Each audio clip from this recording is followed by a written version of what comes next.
Over the course of the parashas Vayikra and Tzav, we encounter 5 types of korban: oila, chatas, asham, mincha, and shlomim.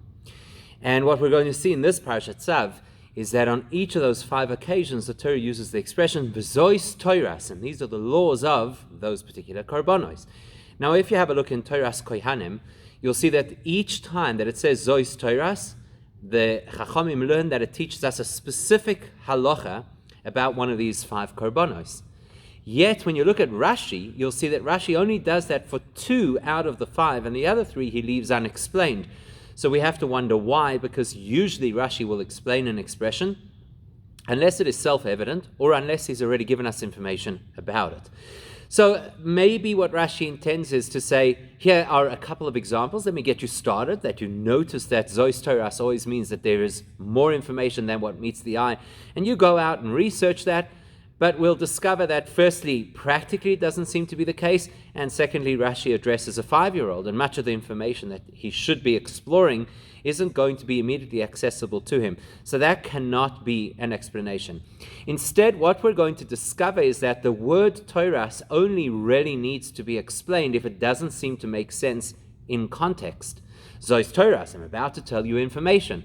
So if I already know the information, because it was in the preceding parasha, or if the information is self-evident, that will determine whether or not I have to explain Toras. So if I already have learned everything, why say Toras? If I'm about to tell you the information, then it goes without saying, and Rashi does not have to explain it.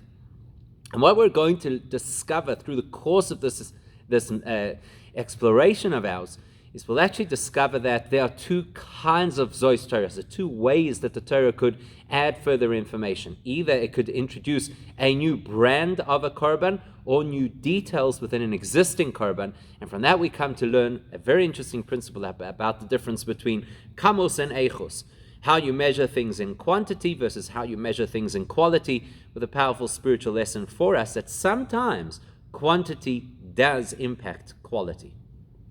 In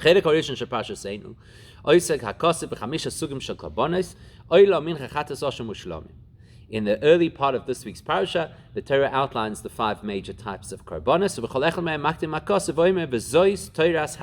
Each time the Torah introduces the paragraph by saying, and this is the Torah of, in other words, a set of laws of the following.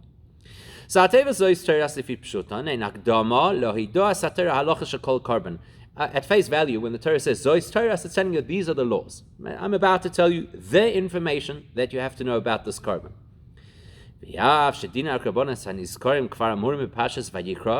even though these korbanos have already been discussed in the previous parasha Vayikra, mikol mokem matima bepasha seina loshen Zois Toras mipnei shekan bepasha zoi noisvu oit prote dinim sheloi nemru bepasha hakoidemes.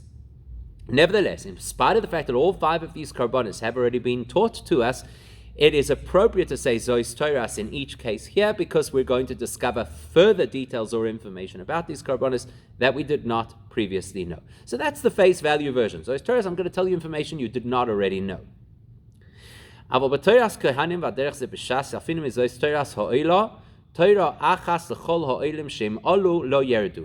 when you look at the Torah's Kohanim, and you're going to see the same kind of limud also in the Gemara, it says specifically, because of the language Zois Toras applied to the korban oila, it comes to teach us something, that any kind of oila that was brought up onto the Mizbeach is never taken off the Mizbeach, meaning, V'hainu, shetevas Toras bo l'Rabbi sug ba'oila psulin asher lulei hariboy lo yahayinu yodim shechol olav din ha'oila ala mizbeach. In other words, both the Torah's Kohanim and the Gemara are telling us that this expression Zois Toras is there to illustrate to us that there is a particular type of oila that we would never have known that if it's on the mizbeach, it is ha'oila, it goes up on the mizbeach, and once it's there, it does not get removed. What kind? Pasul. An oila that has been somehow delegitimized, somehow disqualified from being used, and you would think, oh, quickly take it off the mizbeach. No. It stays. That's the Zois Toras, telling us something we would not have known, and it's not spelled out directly in the parasha either. And then the Torah's Kohanim goes, then the Torah's Kohanim applies the same approach to all of the other 4 kinds of korbanos, that in each case, sheteva Zois Toras marbe bekolechon me min korban, asher lulei ariboy Lo yoya nichlal ben shar aminim shekorban zeh. B'negea l'din mesuyim al kol panim. So the Torah's Kohanim then illustrates to us that each time it says Zois Torahs about one of the korbanos, it's to introduce an element of something to do with this korban that we would not have known. Either it's a whole segment or it's a detail that we would not have known and isn't necessarily even evident directly in the words of the psukim. And here we'll unpack them, like it spells it out in Torah's Kohanim. Torah's HaMincha, why does it say Torah's HaMincha? To teach you, Torah achas l'chol ha'menochos, sheyutu unos shemen u'levoina.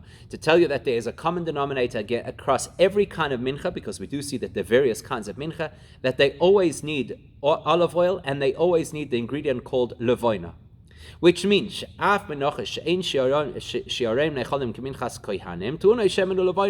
Torah's Kohanim explains, for example, when an ordinary person brings a korban mincha, we take a kamitza, a certain amount of the flour, which is then put onto the mizbeach, and the rest is eaten by the kohanim.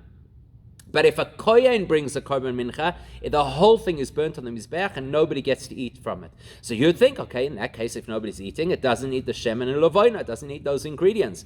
Zois Torah's mincha comes to teach you that even if nobody's going to eat any of the mincha, it still needs oil and levoina added to it.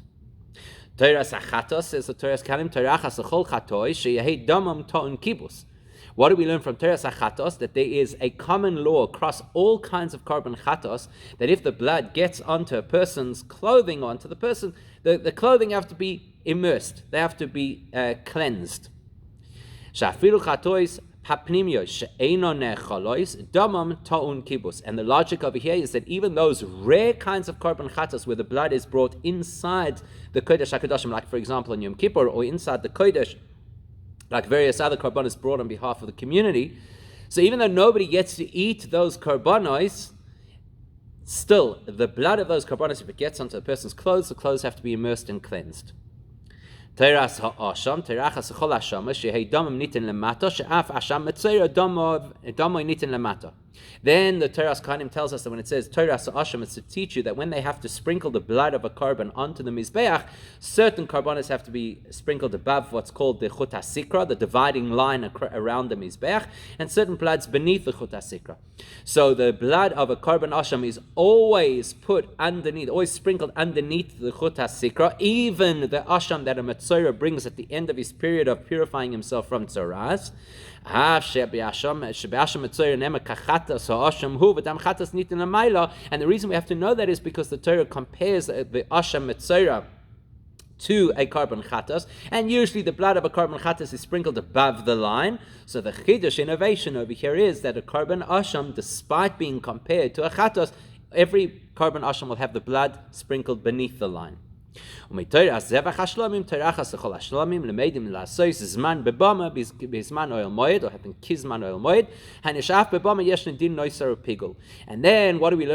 Hashlamim? That just like a korban shlamim, if it's brought inside the Mishkan or the Beis Hamikdash, there are time frames within which you have to eat it, 2 days and a night.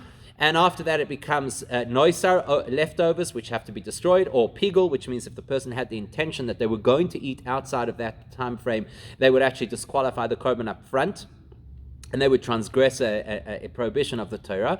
So Zois Teras HaShlamim teaches you that even when there was a time that you were allowed to make bamos, private altars outside of the Mishkan in Israel, so even then the time frame is applied. So the Torah's Kohanim says all 5 expressions, Zois Torahs, are to teach me something about each of those 5 korbanos that I would not ordinarily have known. So what does Rashi say? What does Rashi say in his commentary? We're going to find that Rashi takes a very surprising and what appears to be an inconsistent approach. Because of Zois Torahs, the first 2 times in our parasha where the expression Zois Torahs appears, which is ba'oila over mincha, with regards to an oila mincha offering. There, Pirush Rashi, sheteras bo l'rabba is teras achas l'chulon chule v'heves alimurim teras kohanim. There, Rashi says exactly what the Teras Kohanim told us, that the oila is to teach us that every kind of oila that goes up onto the mizbeach remains there even if it is disqualified, and that mincha teaches us that every kind of mincha always has to have oil and levoina even if it's not going to be eaten. But the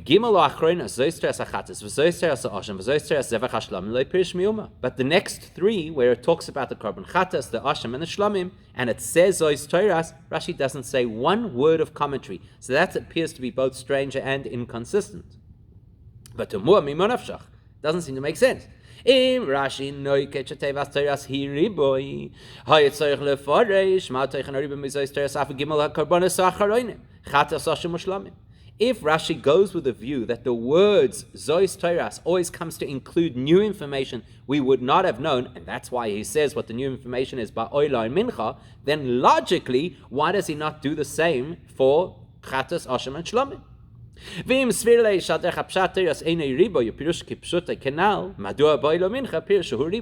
the other hand, if Rashi says Zois Toras is just to be taken at face value, and it means the following are relevant pieces of information that you need to know for these korbanos, and it's not coming to tell us any radical innovation, well, in that case, why does Rashi explain it in the case of Oila Mincha? It appears to be inconsistent. So we'll offer a possible explanation. The Rebbe will reject that explanation on two primary reasons. Rashi Okay, so let's take this approach. Let's say that Rashi really does believe that the words Toiras are always there to add more information that we would not have known. In fact, you could even argue that Rashi really highlights this in his wording when he explains the Korban Oila and says, Shekol Torah l'Rabbi Suba lo'ima terachas l'chol chulei. He uses that expression. He says every time Toiras is used, it comes to include information we would not have known, and then he gives the example. So if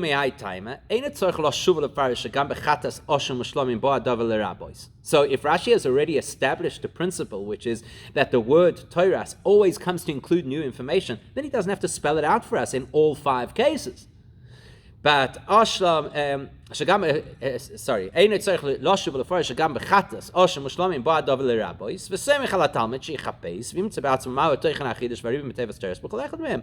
Rashi could just say, look, now you know how it works. Now you know that Toiras is a word that alerts you to the fact that there's new information, not necessarily overtly in the words. Go and research. And he leaves it to the student to do his research. You'll say, if that's the case, why did Rashi give 2 examples? As soon as he said Oila, surely that was enough to explain that there's a principle that Toiras comes to include unstated information which you have to know. Okay, he had to explain it with regards to Mincha also, because otherwise you would have thought that there's another possible innovative explanation about Mincha, and you would have gotten distracted. So he has to tell you which particular law of Mincha is relevant. The fact that Rashi does not just leave it up to the student to research what the Toiras of Mincha comes to include, but he spells it out for us. Where Rashi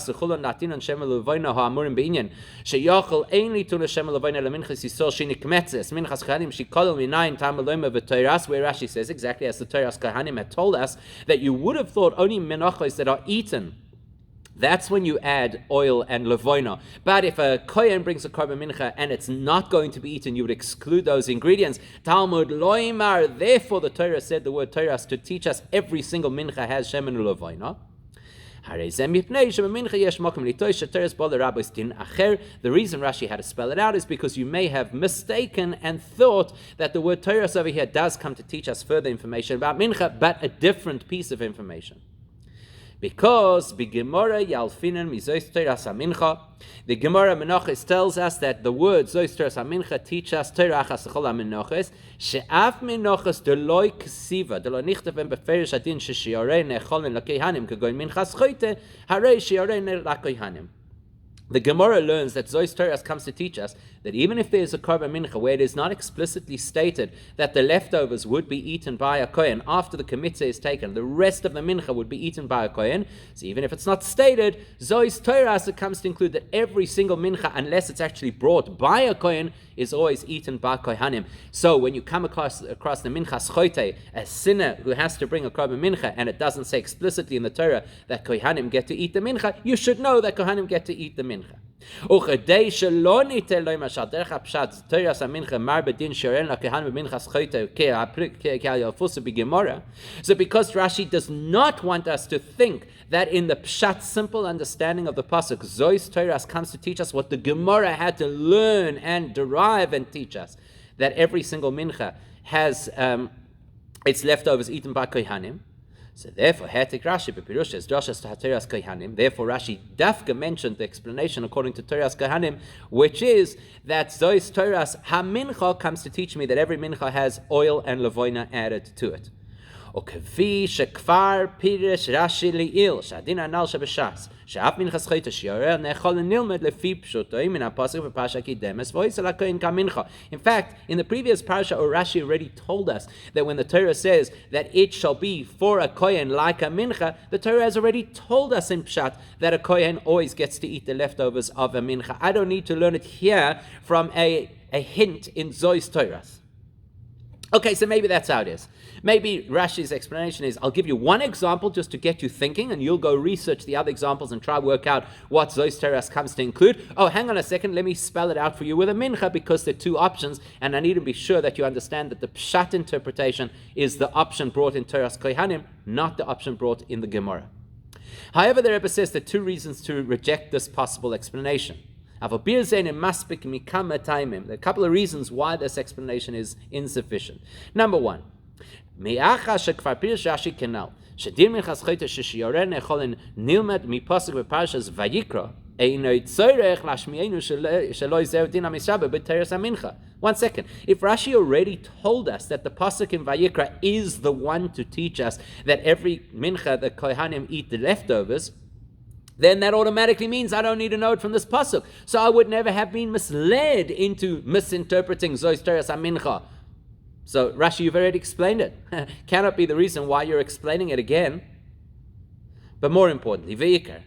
Eini mistavel klal loimesh ben chomesh lemikra yodea umevim beatzmoi ma bo lenamdenu aribuim bechatas oshem shlomim hamuvoim beteras kohanim. It is really a stretch to imagine that the 5-year-old to whom Rashi aims his commentary would have the resources to go and find all these explanations. Why it says Zois Teras Achatas or Oshem Vashlomim. Where's he supposed to know these things from? And let's be more specific. Zois Teras Achatas. Me'ayin ben chomesh lemikra avona shal din chatois apnimius domon ton kivus tzorich limud miyuchot. Now, how is a child going to just automatically, intuitively know Zois Teras HaChatos means that the blood of a korban chatos that goes inside the Kodesh or the Kodesh HaKadoshim needs to be cleaned off the clothing? How's he going to know that? You need a special interpretation to get to that point. In fact, logic says the opposite. Actually,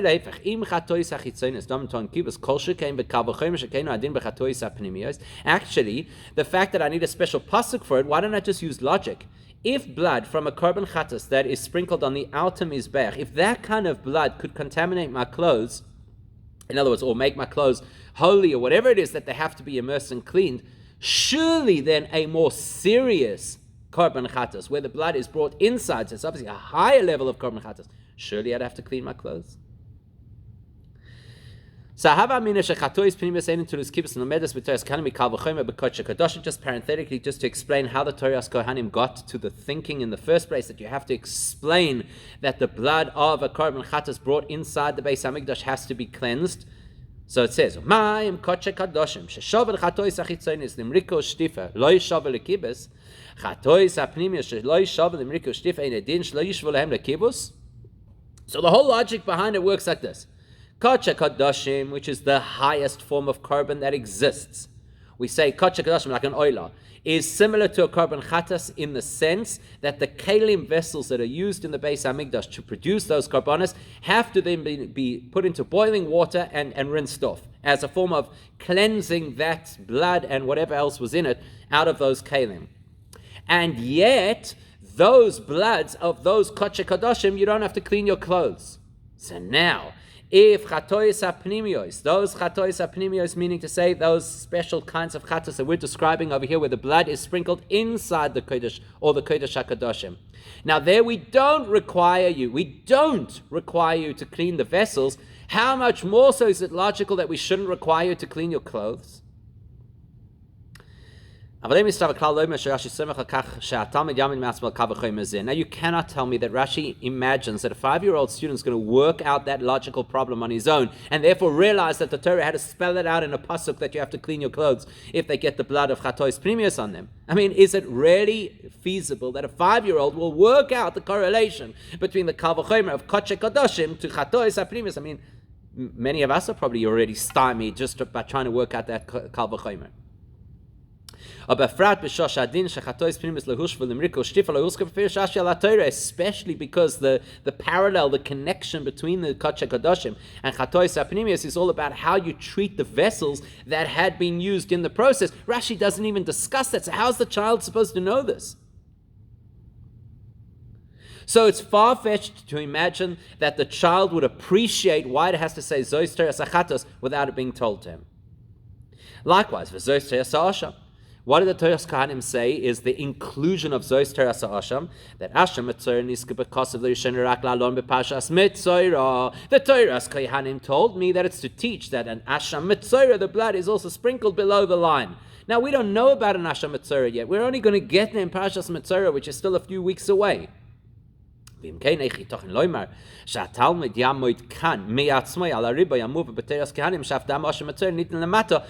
really feasible to imagine that your 5-year-old Chumash student is in this Parashat Tzav already going to intuitively know what's coming in Parashat Mitzorah and therefore wonder why or how does the blood work? Oh, Zois Teras Ha'asham, I get it. ובוודאי שאין בינכם שייך להבין מעצמו שזוהי תורה זבח השלומים בו לרבס קורבנוס במה כעלימו בתורת כהנים ואויד ועיקר אלה אין דינן שילמד רק בפרשת ראי. And of course it is far-fetched to imagine that the child is going to know that there's even a possibility that there's such a thing as a bama, and that a bama might be different to the Mishkan, and the halachas of Noiser and Pigul, which are only coming on much later. In other words, in simple terms, it does not make sense to argue that Rashi did not spell out the arguments of what Zois Teras means in these 3 cases because he relied on the student to work it out for himself. It's not something a student is going to work out for himself unless he's a brilliant student and probably not 5 years old. So we're back to square one. Rashi seems inconsistent. Why do you explain what Zois Teras means for the Oila and for the Mincha, yet you don't explain it for the other 3? Either Zois Teras is self-explanatory, in which case I shouldn't have to explain it at all, or it is always l'rabois coming to include new information, in which case we have to know what the new information is each time. So it's all going to boil down to the context. Zois Teras, is it logical in context or not? If it makes sense in context, I don't have to explain it. If it does not make sense in context, then I have to conclude that it's there to teach me something over and above what is in the psukim.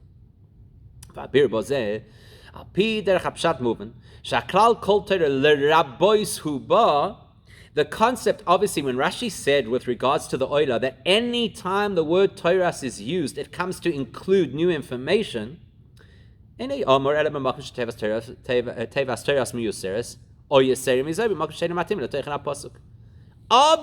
it goes without saying that Rashi's application of any time Toras is there, it comes to include, is only if Toras does not have a simple role in the pasuk. Either it's an extra word, or it's irrelevant to the context. Uludugma. Because of Zois Teras Ha'oila Dekevin, Sheroiv Dinei Teras Ha'oila Nizbaru Kvar B'Parshas Vayikra Kasha, Eich Matim Lekan Aloshen, Zois Teras Ha'oila Shepirushai, Shezois Hadinim Asfurim Anisafim Kani Teras Ha'oila. So let's use the first example that Rashi addressed. Zois Teras Ha'oila. It is not logical to say, these are the laws of an Oila. They're not. In the previous parasha, we went through the lion's share of the laws of an oila. And now we're just going to get a few extra details. So Rashi says, there's a glaring example that Toras cannot be interpreted in its ordinary way. The following are the laws of oila. They're not. We have the laws of oila, 90% of them. So therefore, so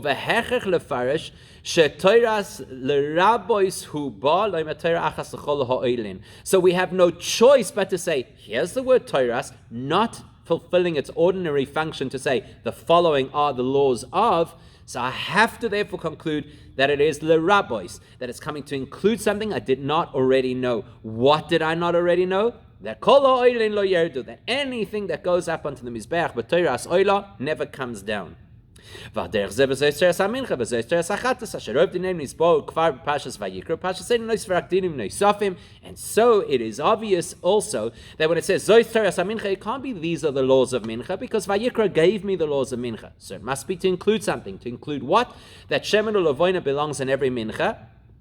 And likewise with the Korban Chatos, most of the information has already been given to us before, and not yet the detail, these few little details, not enough to say the word Torah. Oh, so why doesn't Rashi explain it? We'll get there.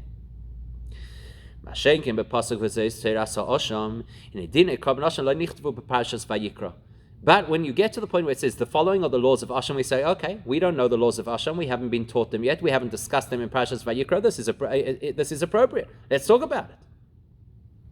In Parashas Vayikra, we were only told who would have to bring a Korban Asham, but we were given no information about how you bring it, what animal it is, where you bring it, etc.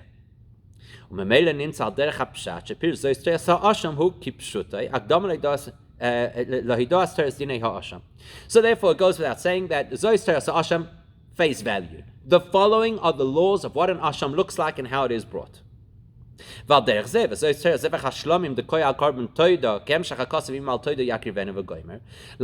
we get to the Shlomim over here, we suddenly realize almost immediately we're not talking about the generic Shlomim offering, we're talking specifically about the Korban Toida, which is a subcategory of Shlomim.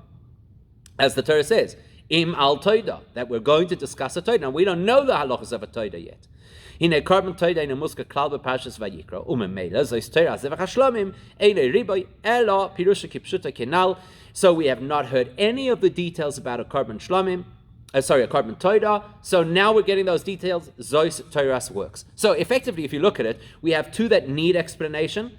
Chatas and Oila and Mincha need explanation because it cannot be that Torah means these are the laws, because we have the laws, and it must be coming to include something. We have two that it's very obvious that Torah is used in the ordinary fashion, because we don't yet know the laws of an asham and of a shlamim. So at least of a Korban Torah, which is a subcategory of the shlamim. So Torah means literal. Chatos is a little bit problematic, right? Because Chatos, the halachas were already explained in Vayikra, and yet Rashi doesn't tell us why it says Torah over here. So why not? Why does Rashi not say one word of commentary about the expression Zois Teras with regards to the Korban Chatas? As we've already mentioned, you can't say Teras means the following are the laws of the Chatas, because most of the Chatas laws have already been discussed. So this is not where they're being presented. So it must be coming to include new information we don't already know. So whether you like it or not, according to Pshat, haribi miteras hachatas hu pashut kol kach shein Rashi tzarich lekosva beferish. So you have to conclude that whatever additional information the Korban Chatas will present to us over here must be so glaringly obvious that Rashi doesn't have to explain it. Okay, so what is it? The explanation is as follows.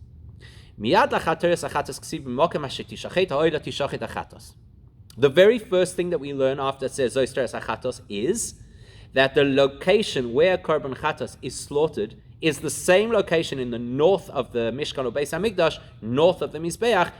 That's where it has to be slaughtered, just like a Korban Oila. היינו, שחטס סתם, כל החטויס, אפילו חטס שכן המשיח וחטס הכל, שלא נכתב בפרש ששחיתוסם בצופן, באופן אשר תשוח את האלה שחיתוסם בצופן. So what's the riboy?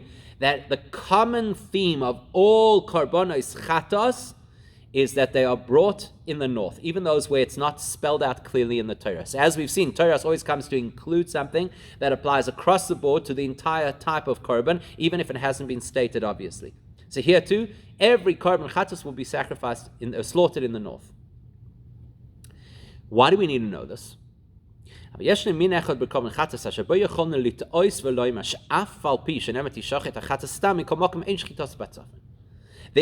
particular kind of korban chatos where we would have logically thought did not have to be slaughtered in the north.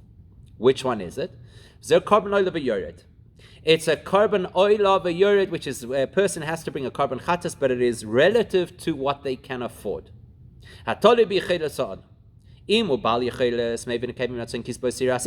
If the person can afford it, he brings an animal as this korban chatas. And if he can't afford an animal, he brings a bird, 2 birds. And if the person cannot afford a bird, then he only has to bring a mincha-like offering, in other words, a flour offering. So now, because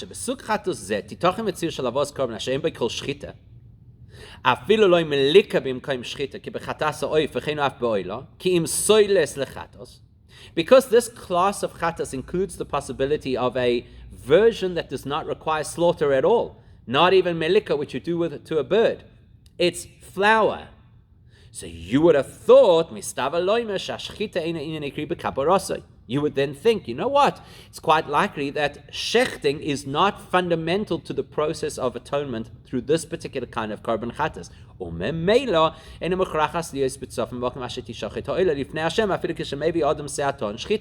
So you would think, if this is a class of korban where slaughter is not a fundamental part of the atonement process, if that's the case, then the location of the slaughter is irrelevant, even when I bring an animal. So you would have thought that there is one kind of korban chatas which could be shechted anywhere. Therefore, the Torah says, Zois Toras, a riboy, but it's a riboy that is so self-evident that Rashi doesn't have to explain it. What's the riboy? The additional law that will apply to every single chatos, that it must be shechted in the north. Which will teach us that even the korban chatas that is relative to a person's financial standing, Heyoy said it's a korban chatas, it has to be shechted in the north. Rashi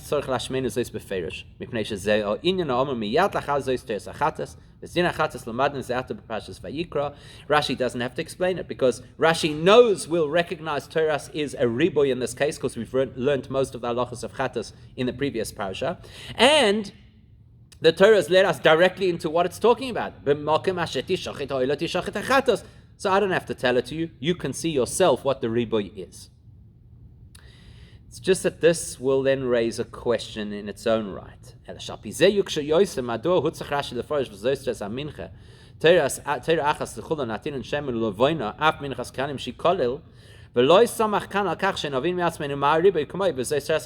now we have to ask ourselves the question, 1 second.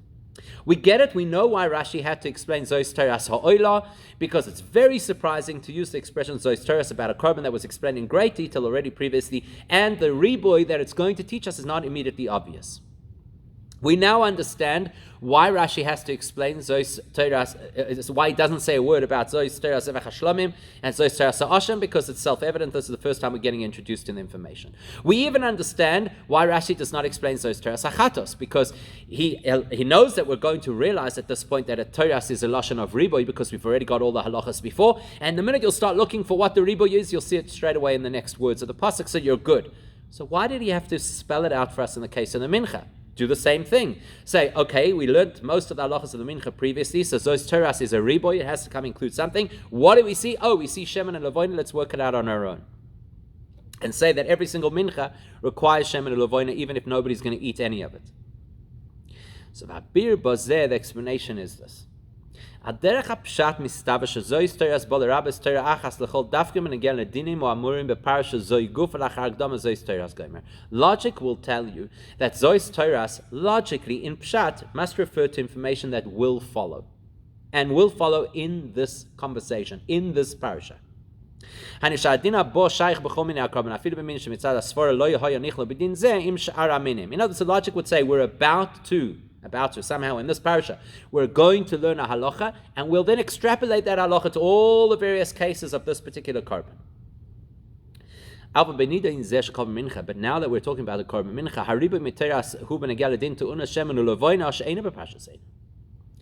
so we want to learn from the Zois Teras HaMincha that every mincha needs shemen u'levoina. We do not get told about shemen u'levoina in this week's parasha. In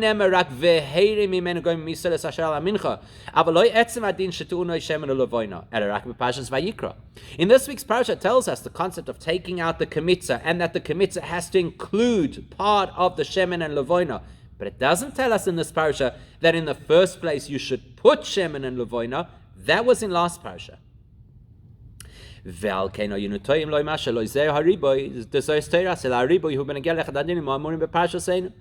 So therefore we could have misunderstood Zois Toras. Hang on a second, Zois Toras, I expect something that's going to still come. I look and I'll find something, whatever it is. I'll find another detail that is described in this week's parasha about Korban Mincha. And I'll say, oh, this must apply to every Korban Mincha.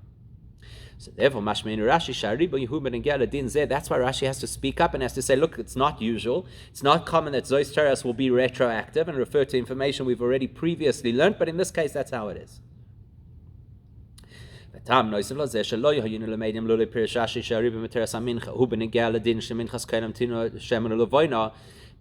there's another reason why we would not have worked out on our own that Zois Teres HaMincha is referring to Shemen Ulevoina if Rashi hadn't pointed it out to us.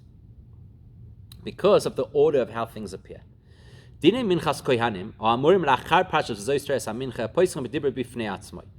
Torah tells us first the halachas of a korban mincha, and then it tells us the halachas of when a kohen has to bring a korban mincha, and it interrupts between the two by saying, says like a new introduction.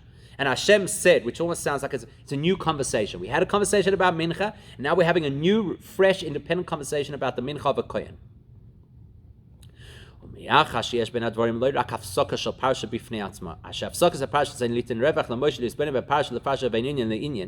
The fact that there's a gap between one parasha and the next, that's not so surprising. We know at the beginning of Vayikra that Rashi already told us that that's what Hashem does. He gives Moshe an opportunity to contemplate each set of laws before moving to the next set of laws. But what's unique over here is not just a break. Here there's a new Vayidaber Hashem el Moshe Leimer, like it's a fresh instruction, totally uncoupled from the preceding instruction. Kasha Leimer Shalumet Vazoistas HaMincha Teirachas Lechulon Bol Rabbas Minchas Kohanim Uleramdenu Shedin Echad Lo Ulechol HaMenochis Shenisyachid Lo Dibur Chodesh Vadav Moshe Mincha Zoy Inyan Chodesh V'Nifrat.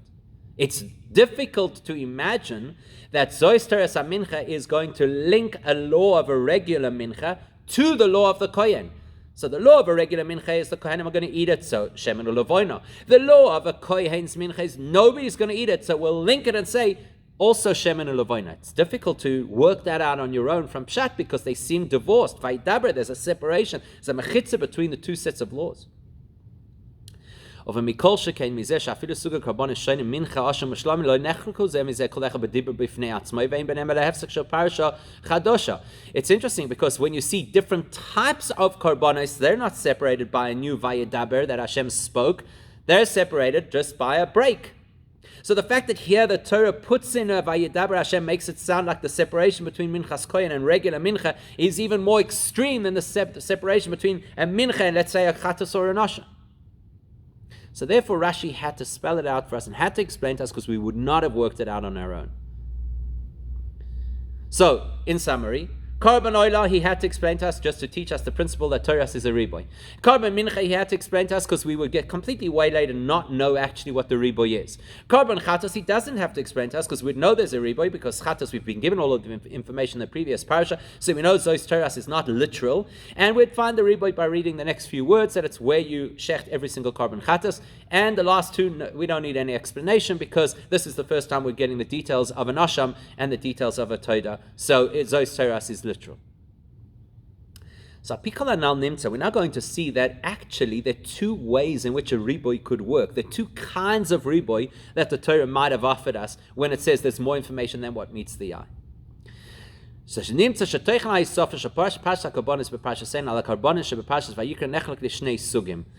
we can now see that whatever it is that we're getting, the additional information in this parasha over what we already knew in Parashas Vayikra could be one of two ways. Either we could have a sofas prote dinim chadoshim bekarbonos oila mincha bechatos. We could either be getting new details about a carbon we already know about, like the carbon oila. Oh, not only do healthy carbonos stay on the mizbech, but even a carbon that's puzzle stays on the mizbech. Or we could get a sofas carbonos acherim asham v'toida shedineim lo nizbor klal koidem lechein. Or we could get brand new carbonos that we didn't know about before. We did not know about an asham in Parashas Vayikra. We did not know about a toida in Parashas Vayikra. And the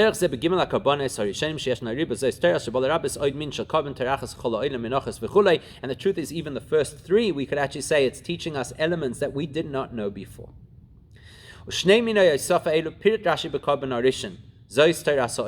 Rashi actually detailed these two different kinds of riboy when he described the first one, where there is a riboy, the Torah Sa'oila.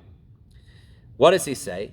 First of all, he tells us it comes to teach us al hekter chalavim ve'varim sheikasha kol halayla din shenem miyad b'samach b'pasach al hamizbech al halayla ad haboker. The first thing Rashi identifies is those Torahs comes to teach me a detail that the extras of the karbonis that don't get eaten, they can burn on the mizbech all night long. The chalavim, the fats that you're not allowed to eat, the ivarim, the limbs that have to be part of the oila offering, that goes onto the mizbech all night long. And then, secondly, and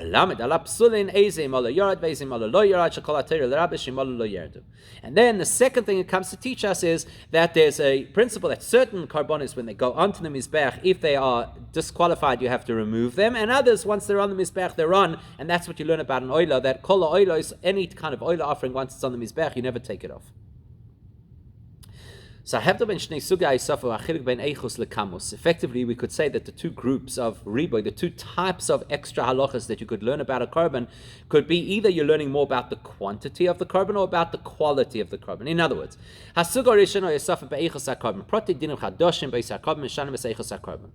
when I learn further information about an existing carbon, I'm taking the carbon and adding more information, more quality to what I know about the carbon. Whereas vasuga sheni yosafa becomes oid min carbon or yosafa becomes a carbon shecholon lemoisei hadin. The other alternative is where I add more quantity. He has another carbon you didn't know about before, or he has another scenario where this carbon's rules also apply. Okay, so those are the two possibilities. Either I nuance the carbon and I learn more of the quality of how the carbon operates, or I add to the carbon and learn more scenarios or more carbonis. The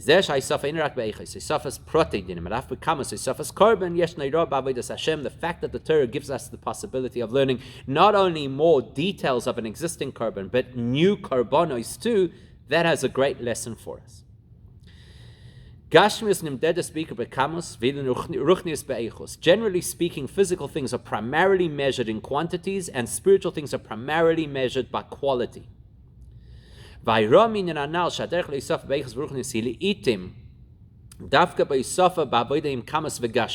our lesson.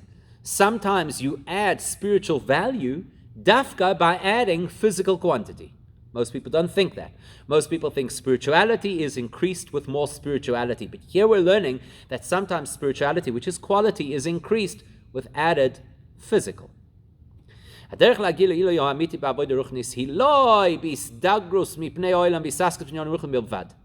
That teaches us that the path to real spiritual engagement and growth is not to shut yourself off from the world and be a hermit who is only engaged in spirituality. But actually one of the most incredible and important ways by which we get to add holiness and spirituality to ourselves and to the world is by taking physical things and making them holy.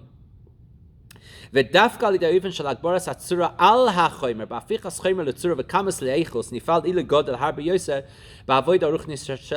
a person would think that the most spiritual achievement that you ever have is in a spiritual arena. Well, it's actually not that way. It's when you get the spiritual to overwhelm the physical, to redefine the physical, to turn quantity, mass into quality, value, and energy. That's actually when you do the ultimate of serving Hashem.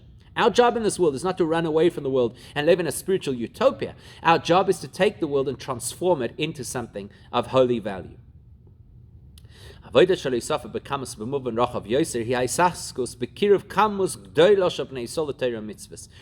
the ways that you can expand this principle of how additional kamus, volume, adds to spirituality, to eichos, quality, is by reaching out and touching and influencing as many Jewish people as possible. To the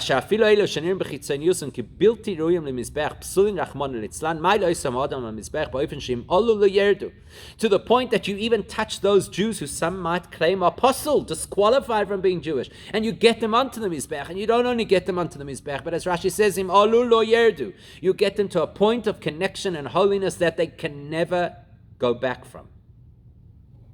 When we are successful in that way, Meir Einei Shneim Hashem. Then Hashem illuminates both them and us. That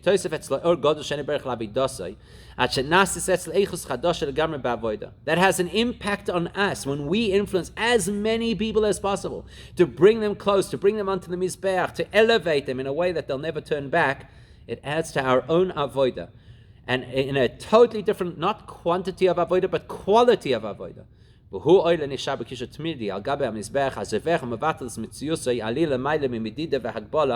then invites us to have the opportunity to be, so to speak, on Hashem's Mizbeach, willing to give everything of ours to Hashem, absolutely give up our own being.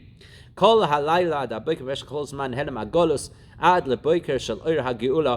the expression in the pasuk goes, all night until the morning, right through the darkness of Golus, we'll be able to be absolutely connected to Hashem until we have the dawning of the time of Mashiach, which should happen, Teikef Umiyad Mamash.